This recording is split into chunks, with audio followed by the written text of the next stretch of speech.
Welcome, everybody. This is the Rotary E-Club of Silicon Valley, and every week we bring you the stories of people who are improving the lives of others locally, globally, and digitally. We're part of Rotary International, 1.2 million people in 36,000 clubs around the world. Our club, Rotary.cool, is the easy way to find it, is an online, asynchronous, geographically distributed, loaded with cool people club dedicated to service above self, like all Rotary clubs are. But our particular focus is on entrepreneurship, innovation, and education. Each week, we look for people who are doing things that we think will have an outsized impact on possibilities for service around the world. And this week, via my cousin Patrick, we have learned about the work of Steve Steinberg of Endosound. And this is a company that is working to address a number of issues related to the expense of endoscopy. I'm excited for him to present to us. If you want to read his full bio, pause this podcast or video and go deeper into that page where you found it, and you will get loads of detail about his background as a physician and an innovator. Steve, we are really excited to have you join us. Welcome to the Rotary E-Club of Silicon Valley. Delighted to be here and congratulations on all the good work that you all do. I know of it from a variety of different sources, and so I'm both honored and delighted to be a part of your presentation. Well, it is our pleasure indeed. And so let's dive in and learn a little bit about your endoscopic ultrasound equipment. So let's move to sharing the screen. And so the discussion today is with respect to a technology called endoscopic ultrasound. And what I hope to show to you is that here at Endosound, we've developed some transformational approach to this technology that we hope will have some impact in healthcare in the US, but around the world as well. And so I think the first question is going to be, uh, what is endoscopic ultrasound? I think everybody's familiar with standard ultrasound, right? It's ultrasound from the outside in. It's how you found out the sex of the baby that you or your family was having. Endoscopic ultrasound is the same technology, except it's from the inside out. So because the scope gets to places that aren't otherwise easy to get to, we see things that are harder to see. So here's an animation that will show you a little bit about what that looks like. Basically, scope going in. This scope has a transducer on the end of it. So when it's deep in the patient's belly, it gets a view of structures that are otherwise not so easy to see. In this case, the pancreas is one of those that's of greatest importance to us, but other organs as well. And if we can see things, then we have the ability to do stuff. We can take samples, we can do treatment, we can do a variety of things with this technology and an ever expanding landscape for what's available to us. And so if you were to say, well, hey, what's the role of endoscopic ultrasound as a practitioner? Um, it's applied to patients who have abdominal pain and a variety of other symptoms. All of the things that I do around the pancreas involve using endoscopic ultrasound for either diagnosis, evaluation, or treatment. We see lots of patients who have abnormalities on their scans, MRI, CT scans that need further clarification, or perhaps somebody did a standard endoscopy, a standard scope, where scope is passed into the stomach and looked around and something is seen. We're asked to evaluate that with ultrasound because we can look deeper. Cancer for staging and other treatments, and a whole host of other areas that I get asked to address because we have this technology. And by the way, this is what my practice is. We perhaps forgot to mention that my training is as a physician. My area of practice is in so-called therapeutic endoscopy, basically using scopes to treat people. And endoscopic ultrasound is a huge part of what I do and a huge technology that advances the opportunities that I have to take care of patients. So what's the problem with the legacy systems? Legacy systems typically cost over $500,000 to get started. The FDA has issued recalls because of some safety issues related to these devices. And then lastly, they have no flexibility because they're a big box solution that gets used for one purpose only. And so if you look at how that's reflected in access around the US, if you were to look at hospitals, only 20% of the hospitals in the US have endoscopic ultrasound capability. And of the surgery centers, the places where a lot of endoscopy, a lot of gastroenterology gets done, only about 4% of those sites have access to endoscopic ultrasound. If you were to look around the world, the story is even much, much more challenged in terms of access. It would be rather unusual for underserved countries to have this technology because of the cost, right? And so our vision was essentially to democratize endoscopic ultrasound, to make a critical technology, a critical healthcare opportunity available to patients everywhere in the US and around the world as best we can. So how did that all come about? The big breakthrough was my serendipitously meeting Scott Corbett, who's my co-founder. And Scott is an ultrasound engineer with a great deal of experience, and he had a device that allowed him to put an ultrasound probe on a finger and to use that probe, for example, to go under flak jackets, to triage battlefield injuries, et cetera. And in talking to him, I said, well, gee, Scott, if you can put that on a finger, why couldn't you put something like that on the end of a scope that we could use for an inexpensive way of providing endoscopic ultrasound? And so, needless to say, that simple prospect wasn't as simple as we'd hoped in terms of implementing. And it took another 3-4 years before we came up with a device that met those criteria. And the idea was to take the scope that everybody has in their GI office and convert it into an ultrasound capable scope. So everybody's got an upper endoscope in the office. We take that scope and inexpensively convert it into a device that allows us to do all of the things that regular legacy ultrasound systems do. The response to that technology was that we were awarded the Innovation of the Year from our major societies, both the AGA, the American Gastroenterological Association, and the ASGE, the American Society of Gastrointestinal Endoscopy, gave us that honor. And the FDA was interested enough that they gave us breakthrough device designation for this innovation.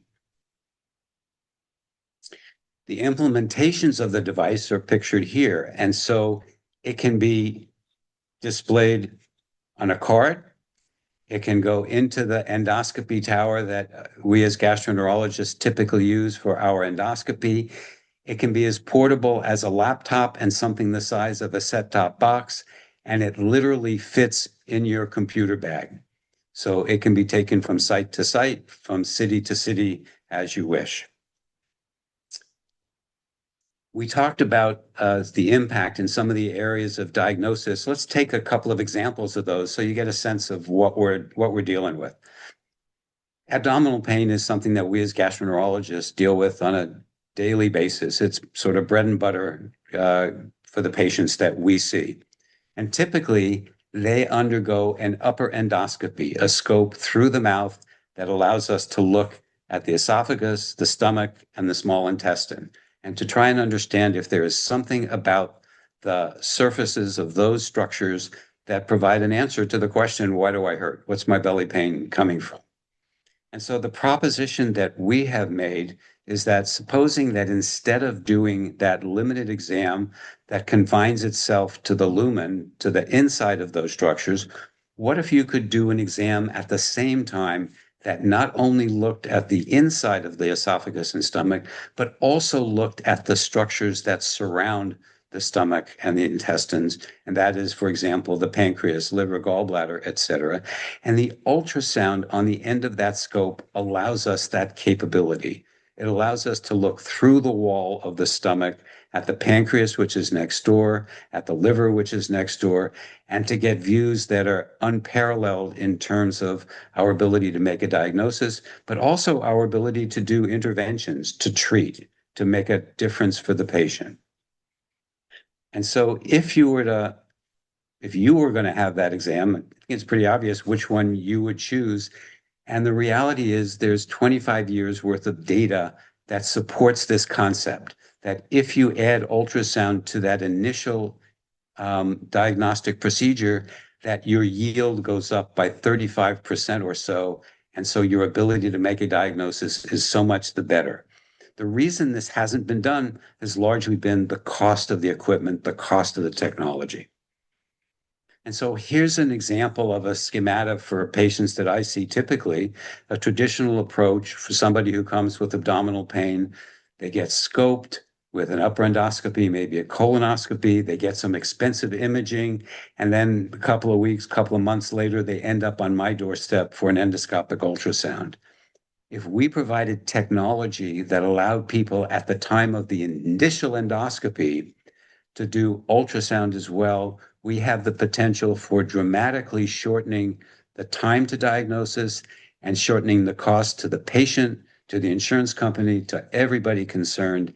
And just to give you a sense, we're talking about 6 million patients that fall into this category on an annual basis in the US alone. So this is just one sort of bucket of patients that has the potential for having had a dramatic impact by what we call democratizing the availability, the access to endoscopic ultrasound. Let's take a look at another important diagnostic area that has gotten more and more to the forefront on people's minds, and that is pancreatic cancer. Over the years, our ability to save people's lives, to improve survival, has increased in a way that is disappointing, let's say. So in 20 years, we've gone from a 5% 5-year survival to more recently a 12% 5-year survival from this disease. And the reason we've made so little progress is that our diagnosis occurs too late. So typically in pancreatic cancer, when we make a diagnosis, it's because the tumor has gotten to a size that makes treatment much less available, much less successful. If we could find the small lesions, which can be seen on endoscopic ultrasound, we have the potential for making a huge impact on patients with newly diagnosed pancreatic cancer. And so here's an approach to that. How do we bend that curve? How do we change it? How do we make it so these patients do better? Well, the first is that endoscopic ultrasound not only identifies the lesions, but it identifies risk factors in the pancreas that might cause us to watch these patients more closely. It identifies the small cancers as well at a time when they can be more treated more easily. What's our contribution at Endosound? By providing low-cost endoscopic ultrasound that can be that can turn regular endoscopes into EUS scopes, we essentially change the access availability. Now, all of a sudden, access is available anywhere somebody has an upper endoscope. And these days, it's hard not to have a conversation that doesn't involve artificial intelligence.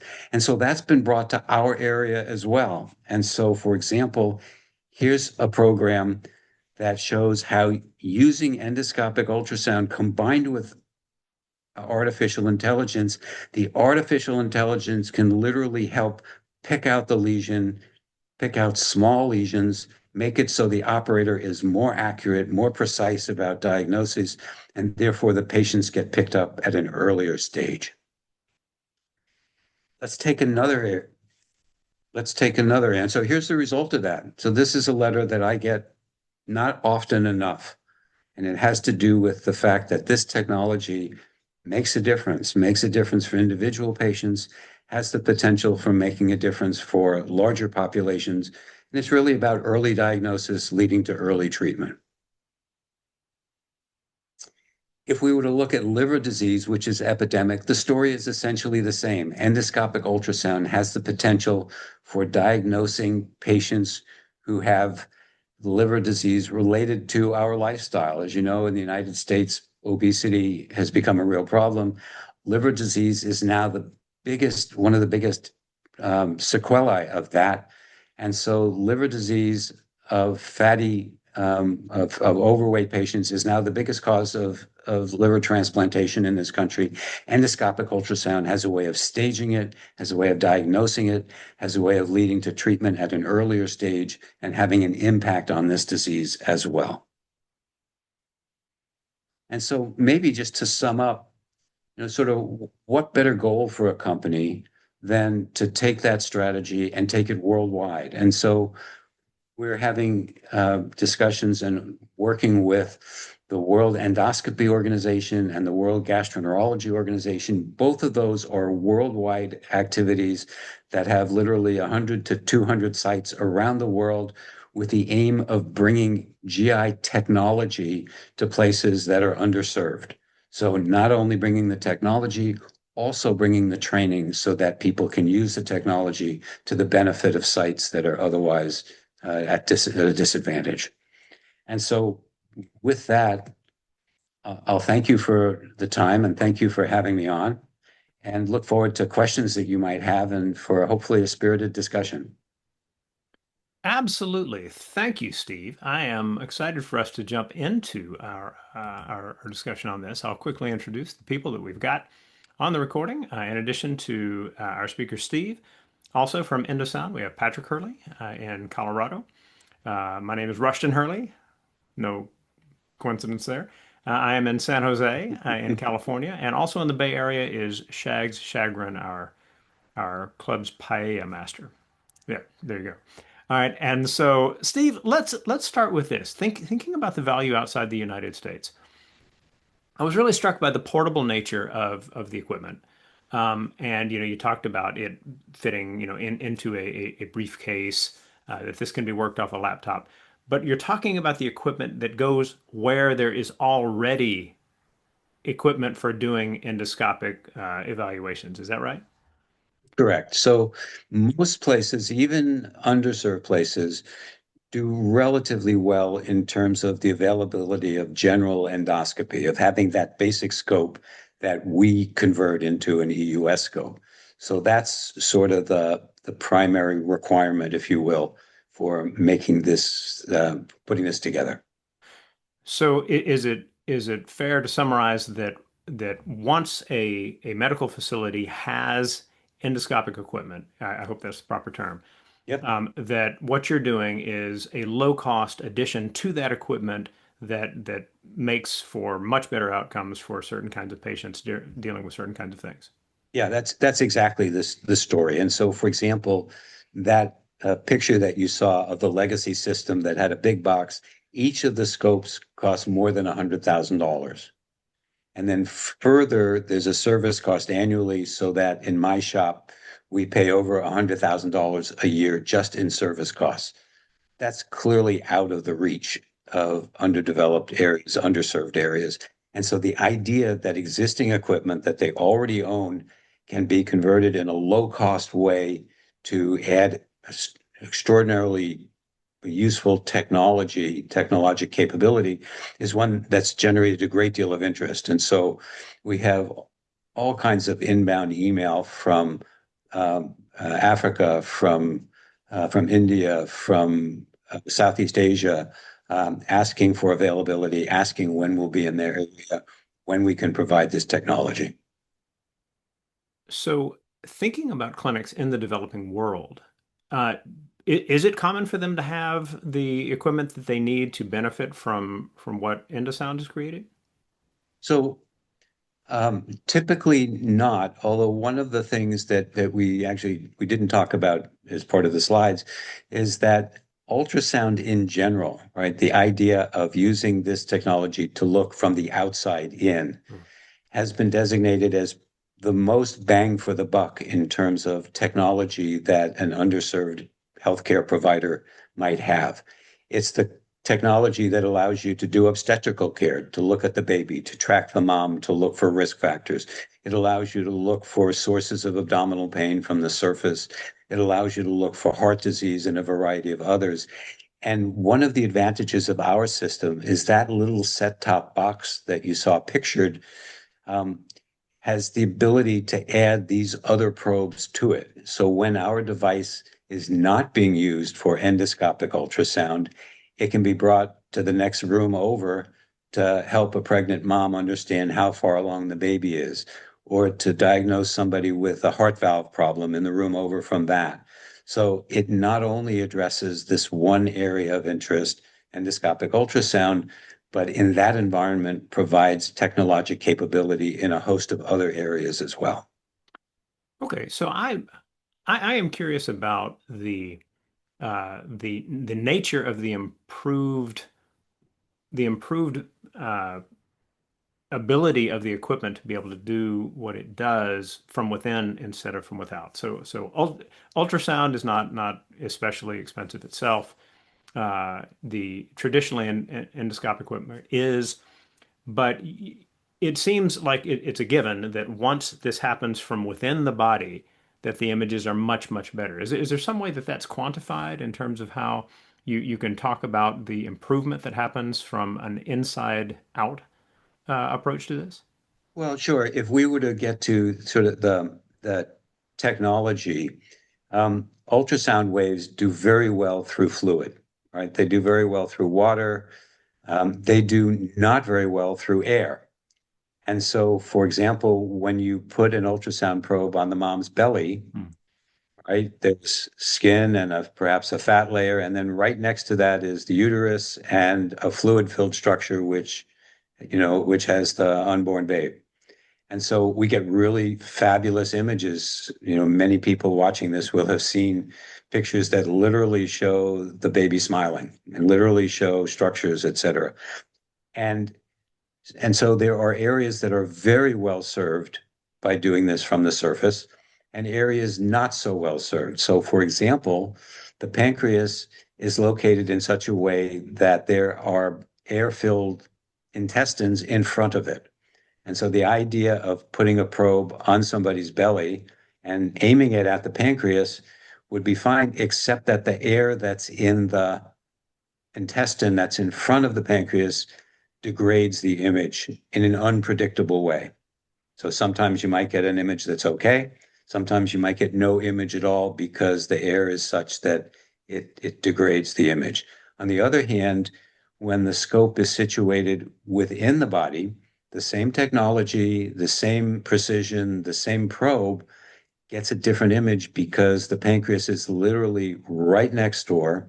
And so those sound waves just go through some muscle tissue and then right into the pancreas. So the images are much, much clearer, much, much more usable, much, much more interpretable. And similar uh, geometry, anatomy occurs for other structures as well, for the gallbladder, for the liver. And just as on the surface, there are some things that we don't see as well for the same reasons. And so it's the anatomy that determines how the picture gets generated, not so much the precision of the technology, although that's obviously very important.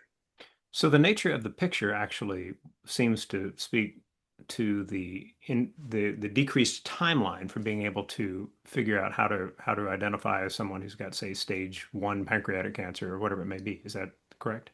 So it's even the idea that somebody is being screened, right? It's the idea that if somebody has a scope passed, why wouldn't you collect more information and pick up that lesion, that pancreatic cancer that is so small that the patient didn't know it was there, wasn't having any symptoms, but we can now interact, we can now treat it at a stage where it is much, much more treatable, where the results are much better.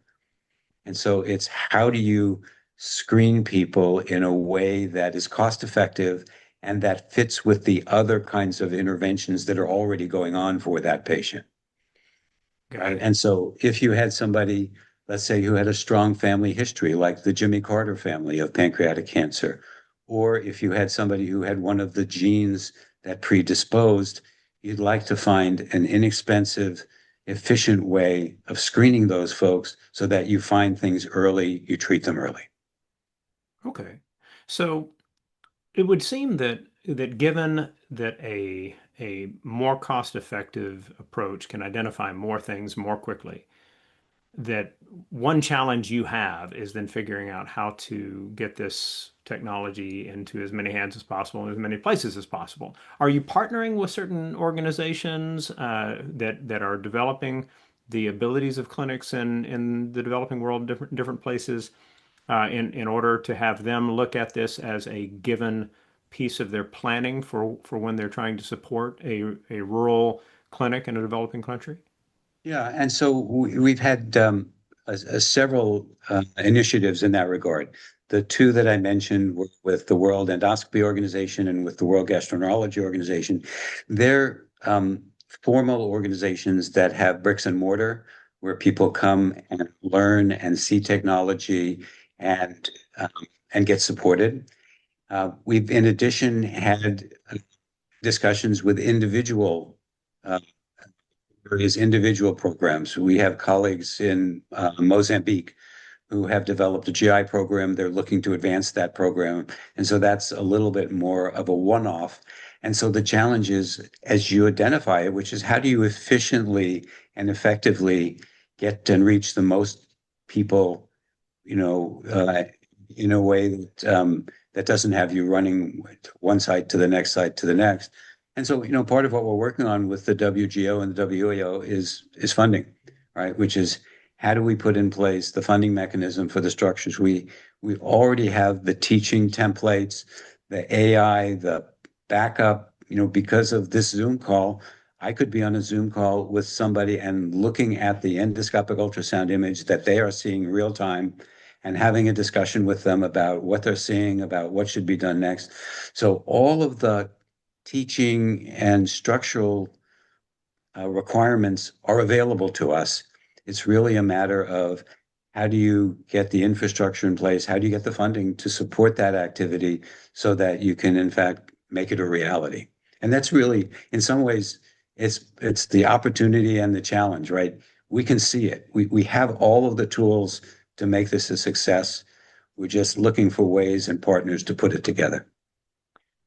So, speaking of opportunities and challenges, I'm curious to learn a little bit more about your work. So you are a physician inventor, right? And I think that that's a particularly interesting piece for anyone who might be listening to this podcast or watching the video, is to think about, okay, you're in a particular field, you see particular things, and then you begin to think, how do we build a business that allows for an improvement that I can imagine and test that out? Can you talk about your path towards kind of the business end of trying to make a difference medically in this way? So it started in a different way, right? It started in a way where I was offering this service, offering endoscopic ultrasound in South Florida. And what I found was that I was getting inundated with referrals with patients who needed this service. And part of it was because I'm such a fabulous doctor, but that's not entirely the story, right? Part of the story is availability and access of equipment around the community, around the state. And, it became apparent to me.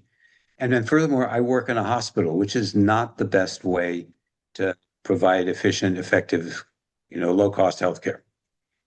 And so it became apparent to me that we really had an access problem, that the technology was really up to speed and getting more and more impressive all the time, but it was a problem of access.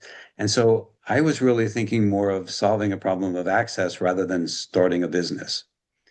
And so it was really, how do we find a way of getting this technology, this capability into the hands of people, of all these people who were sending me cases that if they had technology, they could take care of themselves.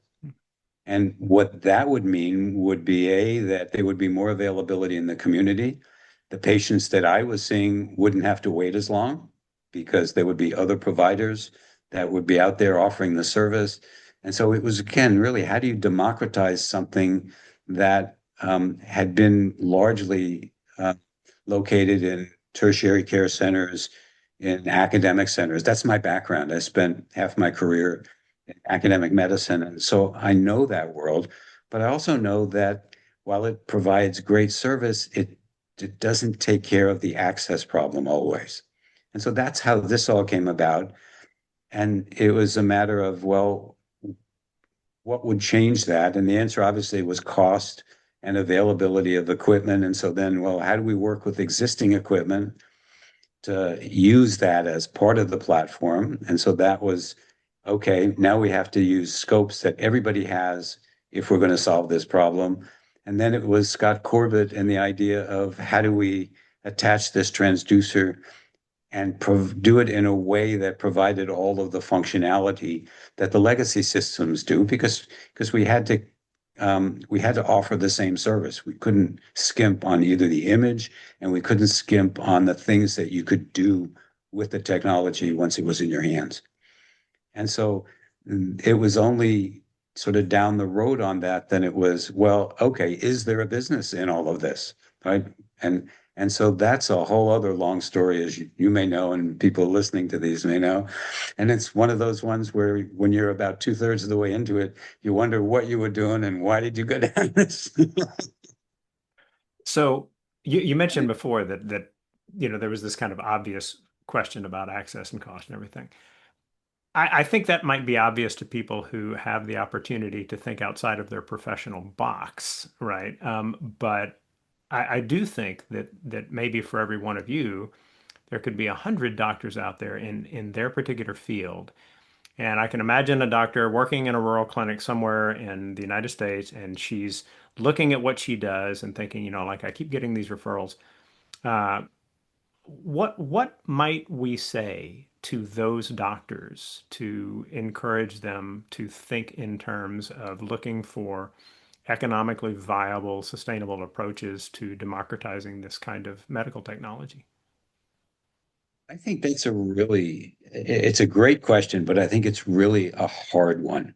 We were fortunate in that we got some funding from our society. Our society has a technology innovation funding arm. And so we were one of the first companies that was provided funding through that arm. And that offers, I think, a really interesting modality because, anybody who has seen what's happened to capital funds over the last 5 years, it's really quite chaotic. And um, and for somebody, that person in a rural clinic, to think about embarking on that pathway and navigating it is really a challenge, especially when she's working till 8 o'clock at night already, seeing the patients that are in that clinic that have to be seen, that are the primary task that she has.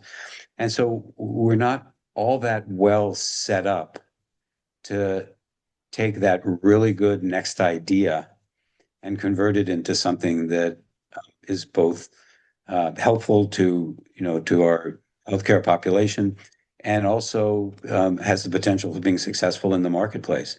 So the answer to your question is I don't have a good answer to your question. I think the idea of societies fostering their own, uh, you know, membership. And so, for example, in gastroenterology, our societies have training centers. Well, they could use those training centers to let companies like ours test our equipment because otherwise it's really expensive to find places to test equipment.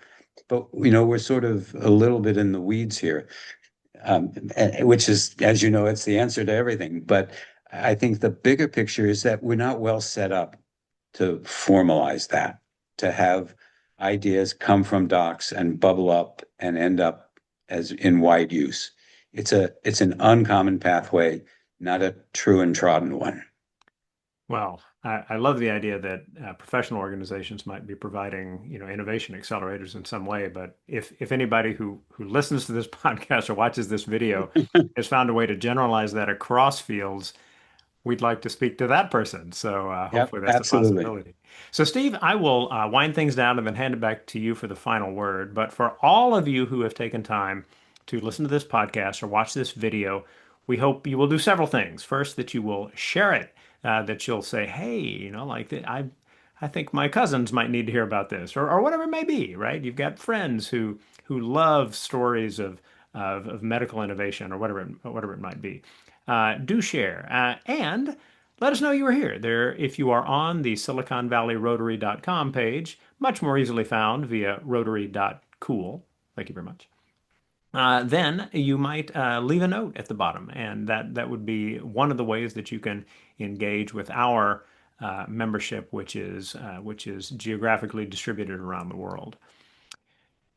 We like to finish each week by handing it back to the speaker for a final word. Steve, what would you like people to have clearly in mind as they finish listening or watching this recording? So, I think if I were to imagine and hope for what our legacy is, that would be that we forged a pathway where a technology that is really important and really helpful to a large portion of the population gets democratized, that we get it not only out throughout the US, but that we get it to places that are in much more difficult circumstances, um, because we think because it works, because it makes a difference, it has an impact, it saves lives, it saves cost of healthcare. And so I think for all of those reasons, we're really excited at that part of the rainbow. But right now we're doing all the hard work that tries to get us to that part of the rainbow. And work that is well positioned for sure. Thank you very much for that presentation. Thank you, everyone. We will see you next week.